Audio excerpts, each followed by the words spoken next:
Radical. Welcome to Flea Market Stories, my stories week to week on my adventures in flea marketing. Now, this was a couple weeks back, and to be honest, I don't remember a whole lot about this particular week, specifically the sales. I might have sold a couple games, might have not. I'm not exactly sure. I can't really recall on this particular week a whole lot. But there are some things that stick out about this week. Now, I am trying to get better at this, but I was late. I was pretty late. And this was a prime day. This was one of the days to where they told me there will be a lot of sales on this day because it was really sunny and I was lucky to even get a table. But there was slim pickings and I got what was a $10 table. And I quickly learned the difference between my regular $15 table and these $10 tables. But before I go into that, let's talk about this one sale that I do remember. And I've been trying to push the magazines. I've been trying to sell the magazines and not had a whole lot of luck with the magazines. In general, people just don't seem to care much about magazines. They just don't. But I tell you what was kind of funny. I got this, I found it. A nice magazine rack. I didn't even realize that I had this, but a nice wooden magazine rack. And I thought to myself, okay, maybe it's the displaying of the magazines. That's what it is, right? Because I have some nice magazines. If I display them nicely, and of course, like I can't haul a giant magazine stand there, but if I display them nicely in like a nice magazine caddy and put them in front of the table, maybe they'll get a lot of attention. And there was a woman that came by and gave a lot of attention to this magazine caddy.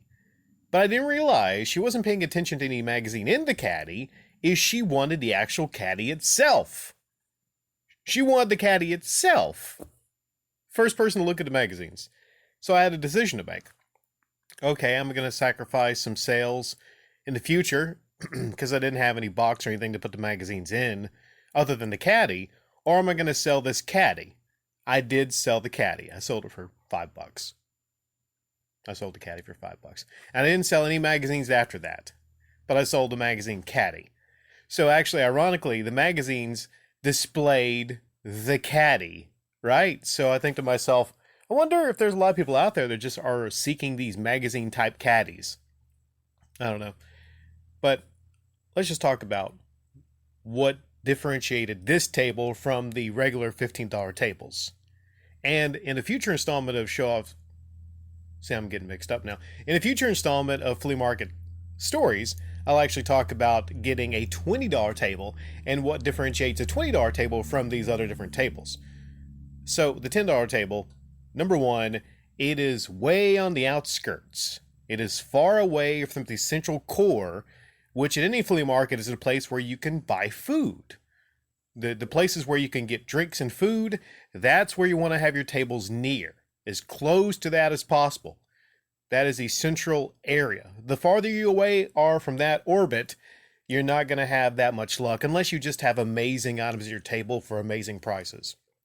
And even then, you don't get a lot of traffic. What was very annoying about this particular spot that I was in was the fact that there was a car stereo install type deal set up. They have some kind of a setup, I guess it's a special vendor spot, right near where I was. So there were times to where people were going by and they possibly would have stopped at my table. Maybe even like some like older elderly type people that wanted to stop by and look at some stuff because I have like a lot of different stuff for a lot of different genres. Everything from things that kids might like toys, to like the elderlies. Okay. They would walk by because they just wanted to get away from that spot because everything was so freaking loud. But apparently they were allowed to be loud there as part maybe of their deal because they were an install shop. Hence to why, my table was really, is like a cheap spot and everything. And they didn't have the music on all the time, but when they were demoing stuff, it got very, very, very loud. Loud to the point where, my water bottle was actually like vibrating. I was so close to that, right? And I actually saw someone else I knew there also selling, so that was interesting. And they would come by occasionally, like, "So, how you doing in sales?" I just the music. People are walking by, and then they're just going on two places without the annoying music. And it was Hispanic music, so I couldn't even like. It wasn't even good music.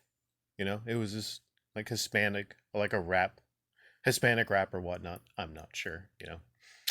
So yeah, the $10 tables, the cheap tables.